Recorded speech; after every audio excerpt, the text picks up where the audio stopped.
আলাইকুম, welcome back to my new video. সবাই কি অবস্থা, কেমন আছেন? আই হোপ সবাই ভালো আছেন, সুস্থ আছেন। আবারও চলে আসলাম নতুন দিনের নতুন একটি ভিডিও নিয়ে। তো আশা রাখছি এই ভিডিওটা আপনাদের কাছে অনেক বেশি ভালো লাগবে। আজকে যা রান্না করব মোটামুটিভাবে রান্না করার জন্য প্রিপারেশন নিয়েছি। তো আপনারাও তো অলরেডি বুঝে গিয়েছেন কম বেশি যে আজকে কি কি রান্না করব। তো এখানে সব কিছু একসাথে নিয়েছি।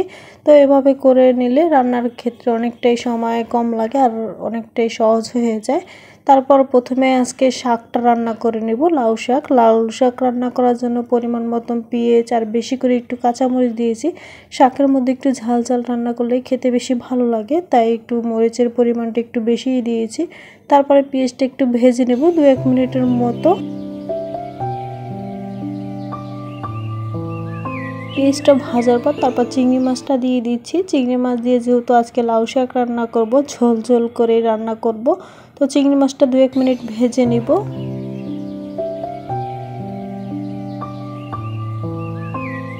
চিংড়ি মাছটা ভাজার পর তারপর দিয়ে দিচ্ছি এখানে 1 টেবিল চামচ আদা রসুন বাটাটা দিয়ে 2-1 মিনিট ভেজে নিব। আদা রসুনটা একটু ভাজার পর এখানে দিয়ে দিচ্ছি বাকি মশলা। 1 টেবিল চামচ হলুদের গুঁড়ো, 1 টেবিল চামচ মরিচের গুঁড়ো, 1/2 টেবিল চামচ জিরের গুঁড়ো, স্বাদ মতন লবণ দিয়ে এবার সুন্দর করে কষিয়ে নিব। কষানো হয়ে গিয়েছে, তারপর দিয়ে দিচ্ছি শাক। তো শাকগুলি সুন্দর করে ধুয়ে নিয়েছিলাম, তারপরে এবার শাকগুলি দিয়ে দিব অল্প অল্প করে, একেবারে শাক দিব না। শাকগুলি দেওয়ার পর এবার সুন্দর করে লাড়া দিয়ে দিচ্ছি। তারপরে ঢাকনা মোড়া দিয়ে এবার রান্না করে নেব, আর একটু পানি ব্যবহার করে নিয়ে এভাবে করে রান্না করে নেব একটু মোটামুটিভাবে কষিয়ে। তারপরে এই মধ্যে শাক থেকে অনেকটাই পানি বের হয়ে গেছে, দেখতে পাচ্ছেন। তো ঢাকনাটা তুলে আবার সুন্দর করে একটু লাড়া দিয়ে দিচ্ছি। লাড়া দেওয়ার পর আবারও ঢাকনা মোড়া দিয়ে দিচ্ছি। তো এভাবে করে রান্না করব একটু 2-1 মিনিটের মতো, কারণ যেহেতু ডান্ডাটা একটু শক্ত টাইপের থাকে তাই একটু সিদ্ধ হতে সময় লাগবে। আর এভাবে যদি ঢাকনাটা মোড়া দিয়ে রান্না করা হয় তাহলে অল্প সময়ের মধ্যে ডান্ডাটা সিদ্ধ হয়ে যায়। তারপরে একটু কষানোর পরে এবার পানি দিয়ে দিচ্ছি, যেহেতু আজকে শাকটা একটু ঝোল ঝোল করেই রান্না করব তাই একটু পানি দিয়েছি। তো পানিটা দিয়ে আবার ঢাকনা মোড়া দিয়ে রান্না করে নিব। তারপর শাকটা হয়ে গিয়েছে, নামিয়ে নিয়েছি, আর এদিকে মুরগি রান্না করে নিচ্ছি। তো যারা আমার ভিডিওটা দেখেন তারা তো কম বেশি জানেন প্রতিদিনই মুরগি রান্না করে থাকি, কারণ মুরগি ছাড়া তো বাসা একদম চলেই না। তো যা কিছুই রান্না করা হোক মুরগি তো অবশ্যই লাগবে। তো আজকেও প্রতিদিনের মতো মুরগিটা রান্না করে নিচ্ছি আলু দিয়ে। যারা আমার সাথে আছেন কিন্তু একটা লাইক দিতে ভুলে গিয়েছেন, প্লিজ একটা লাইক দিয়ে দিবেন। আপনাদের একটা লাইক আমাকে আরও নতুন নতুন ভিডিও বানানোর উৎসাহ জাগায়, আর আমার ভিডিওটা আপনাদের মতো অন্যদের কাছে পৌঁছে দিতে সাহায্য করে। যারা এই কাজটা অলরেডি করে ফেলেছেন তাদেরকে অনেক ধন্যবাদ।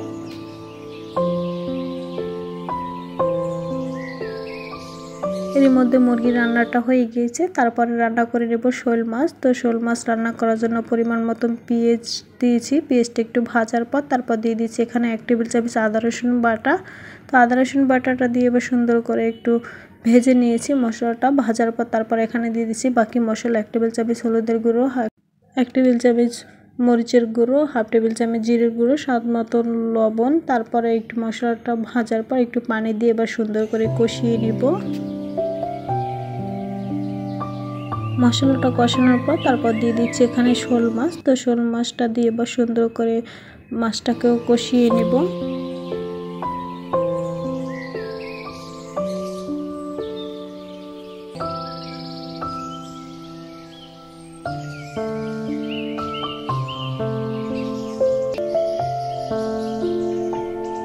তো মাছটার মধ্যে একটু পানি দিয়ে তারপর একটু ঢাকনা মোড়া দিয়ে কষিয়ে নিচ্ছি, কারণ যেহেতু পানি না দিলে মাছটা পড়ে লেগে যাবে, তাই একটু পানি দিয়ে সময় করে কষিয়ে নিয়েছি মাছ তরকারিটা। তো এভাবে যদি মাছ রান্না করা হয় শোল মাছ খেতে কিন্তু অনেক বেশি মজা লাগে। তারপরে মাছটাকে ঢাকনাটা তুলে এবার উল্টায় পাল্টায় দিচ্ছি। তো ওই কাজটা অবশ্যই আলতো হাতে করতে হবে, বেশি জোরে জোরে করলে কিন্তু মাছগুলি ভেঙে যাওয়ার সম্ভাবনা আছে। তারপর একটু উল্টায় পাল্টায় দেওয়ার পর এবার পরিমাণ মতন ঝোল দিয়ে দিচ্ছি।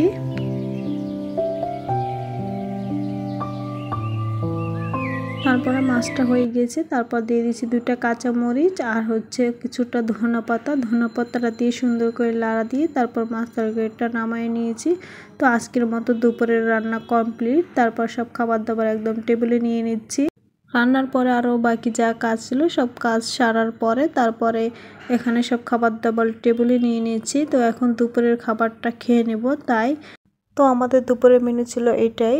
তারপর দুপুরে খাওয়ার পর আর কোনো ক্যামেরা অন করেনি, একদম সন্ধ্যার পরে সন্ধ্যার নাস্তা রেডি করতে চলে আসলাম। তো আজকে চিকেন শর্মা বানাবো।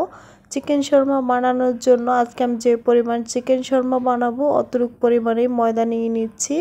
তো ময়দাটার মধ্যে তারপর দিয়ে দিচ্ছি এখানে কুসুম গরম পানি। তো কুসুম গরম পানি আর সাথে কিন্তু ইস্ট দিয়েছি সামান্য পরিমাণ।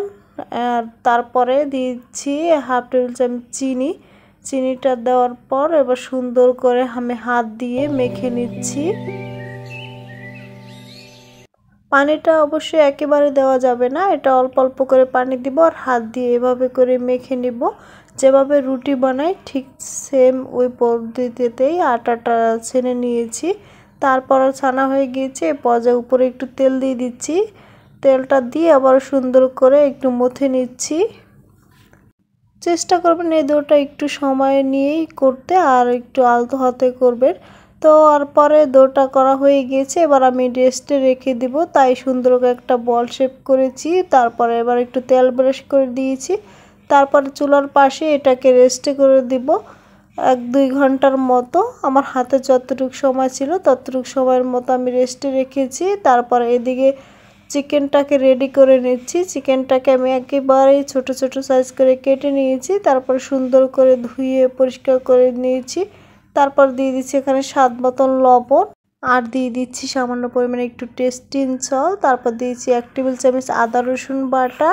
তারপর দিয়েছি এখানে হাফ টেবিল চামচের মতো গরম মশলার গুঁড়ো।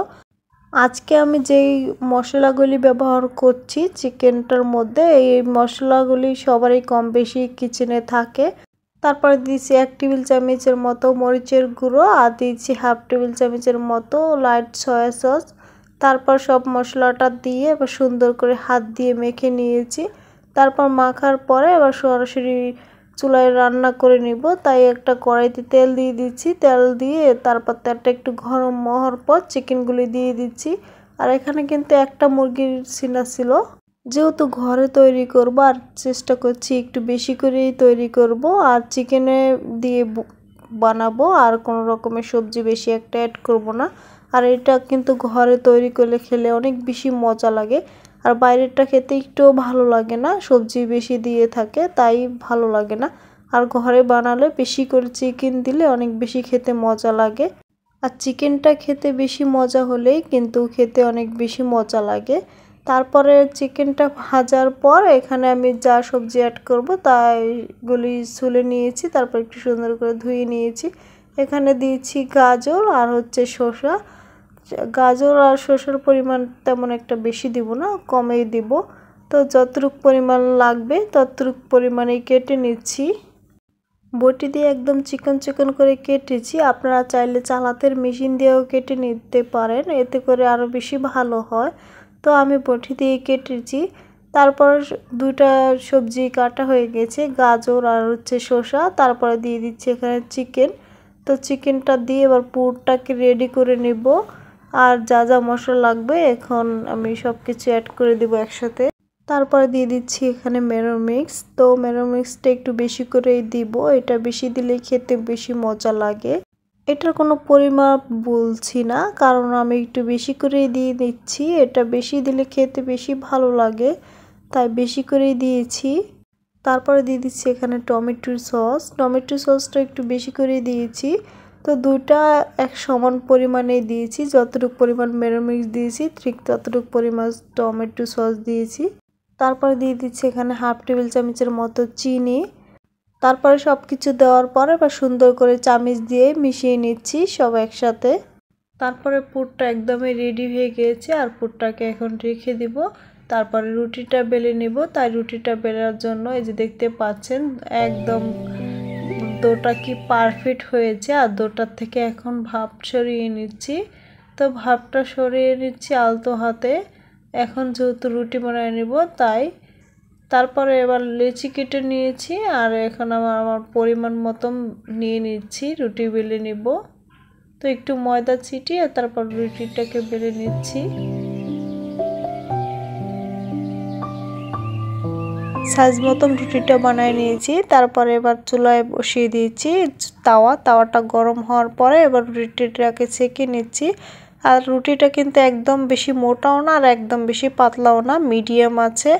আর মিডিয়াম আছে আমি রুটিটাকে ভেজে নিচ্ছি। আর রুটিগুলো কিন্তু একদম ফুলেছে, দেখতে পাচ্ছেন। তো এভাবে করে ভেজে নিচ্ছি রুটিটা এই পর্যায়ে কিন্তু ভাজা হয়ে গিয়েছে। তারপরে নামায় নিয়েছি। আর এভাবে করে আমি প্রত্যেকটা রুটি ভেজে নিয়েছি। এবার শর্মাগুলি বানিয়ে নিব। তাই শর্মা বানানোর জন্য রুটিটাকে একটা প্লেটের মধ্যে নিয়েছি। তারপরে দিয়ে দিচ্ছি পরিমাণ মতন পুরটা দিয়ে এবার সুন্দর করে ভাঁজ দিয়ে নিব। আর আপনারা চাইলে কিন্তু এটা ফয়েল পেপার দিয়েও দিতে পারেন। তো আমরা যেহেতু বাসায় খাবো আর ফয়েল পেপারও হাতের কাছে ছিল না, তাই ফয়েল পেপার ছাড়াই হাত দিয়ে এভাবে করে তারপর একটা মাঝখানে তুতনি গেঁথে দিচ্ছি। এতে করে কিন্তু হয়ে গেছে, দেখতে পাচ্ছেন। আর এটা খেতে মাশাআল্লাহ অনেক বেশি মজা হয়েছিল। আর এটা কিন্তু আমরা বাইরে থেকে অনেক বেশি চড়া দামে কিনে খেয়ে থাকি। আর এভাবে যদি বাসায় তৈরি করে থাকেন অল্প খরচে কিন্তু হয়ে যায় রেডি। আর এটা কিন্তু সবাই কম বেশি খেতে পারবেন মনের মতো। আজকের ভিডিওটা দেখে আপনাদের কাছে কেমন লাগছে অবশ্যই কমেন্ট করে জানিয়ে দিবেন। আর আজকে এখানেই বিদায় নিয়ে নিচ্ছি। আল্লাহ হাফেজ।